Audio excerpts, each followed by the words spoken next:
Dacia's Jogger aims to blend the sensible virtues of an estate car with the usefulness of a compact 7-seat MPV and the style of an SUV.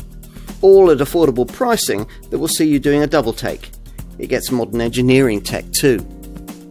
The engine we're trying in this car is the 1-litre 3-cylinder TCE Renault petrol unit that Dacia seems to want to fit to almost everything it makes. We think a diesel would also work well with the kind of model this is, but there's no sign of that.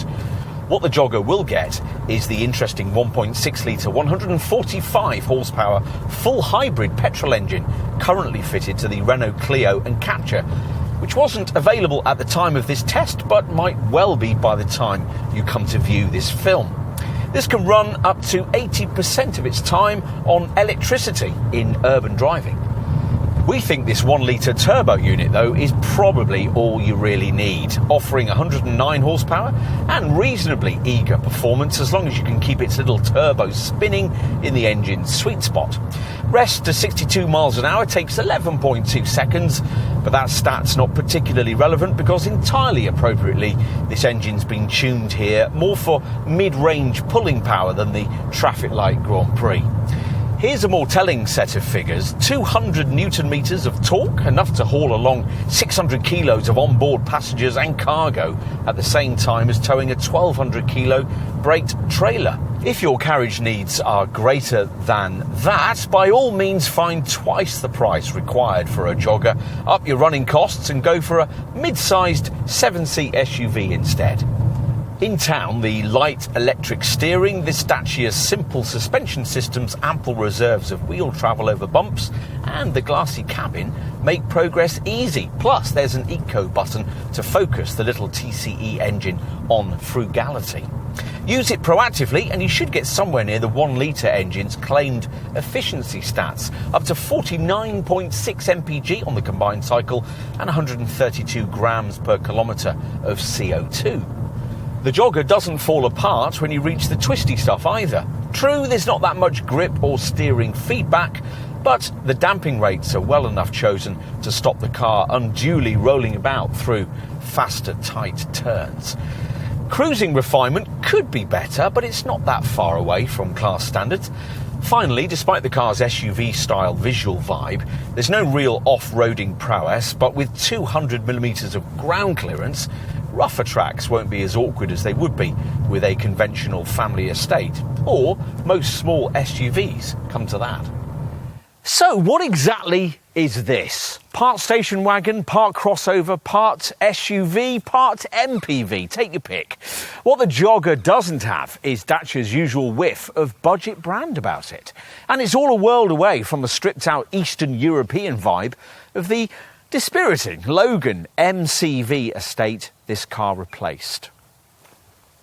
This is easily the longest model the Romanian company makes, measuring 4.5 metres in length thanks to the 30cm wheelbase increase it enjoys over its Sandero hatch stablemate. You'll spot the visual SUV vibe here, 200mm of ground clearance, modular roof bars and black wheel arch cladding see to that.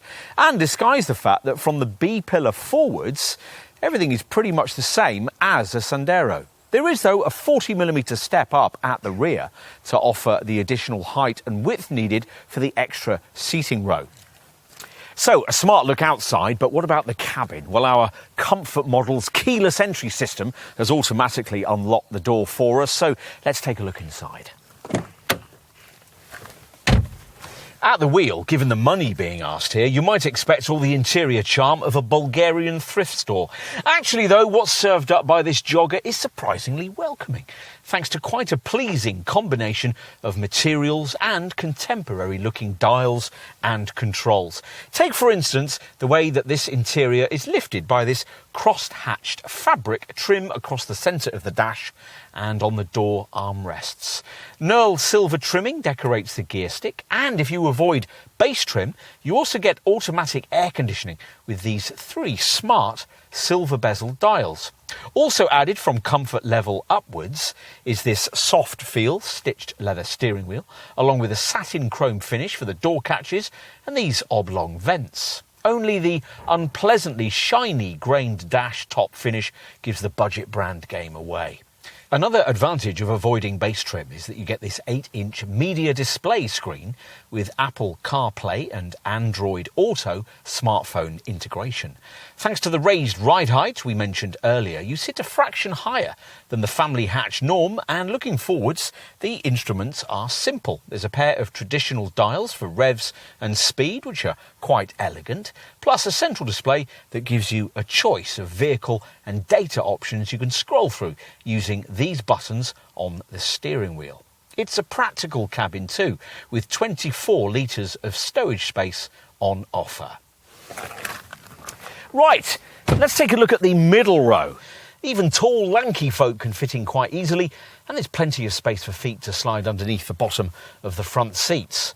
Unfortunately, the rear bench back here can't slide or recline as it would in an MPV, nor does it have an armrest, but it is sculpted so that a middle occupant can sit in reasonable comfort.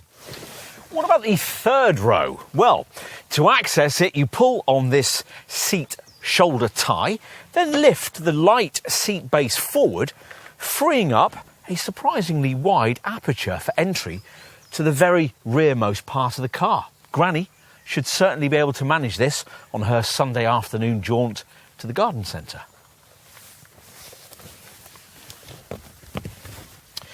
Once you're ensconced in the third row, there are more surprises. No, as an adult, you wouldn't want to be relegated back here for really long trips, but you could just about cope with a medium-length jaunt in this part of the car if you had to. The 127mm knee room figure is also better than you get in a mid-sized 7-seat SUV like a Skoda Kodiaq or a Land Rover Discovery Sport. Finally, let's take a look at the boot. Now, lift the light tailgate, and with all three seating rows in place, capacity is predictably limited, though 213 litres should still be enough for a quick supermarket visit. Dacia decided to make these third row chairs of the removable sort. To remove the seats, at 10 kilos each, they're actually quite light. There's a red pull tie on the right side of each chair base, tugging on which angles the whole seat forward. Then you simply unclip it at the front and take the thing out. But you're not going to want to do that all that often.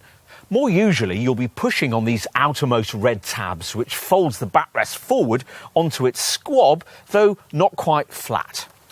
As usual with 7-seaters, there are various seat folding permutations. Dacia says up to 60 of them in this case, though we're not quite sure how they arrived at that figure. Anyway, folding the third row backrests forward frees up a useful 712 litres of space measured to the top of the backrest. If you were then to go on and fold the second row seats as well, you have up to 1,819 litres of space to play with. Usually, when a car tries to be all things to all people, it ends up being a compromised confection. Yet we can imagine a jogger suiting someone just fine who wanted a family estate, or an MPV, or an SUV. There's everything you need here and nothing you don't. Dacia's usual mantra, but this time delivers from a product with a little more polish.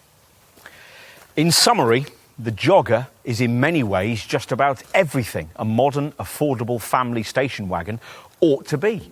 And if that's not enough of a recommendation for you, we're not quite sure what is.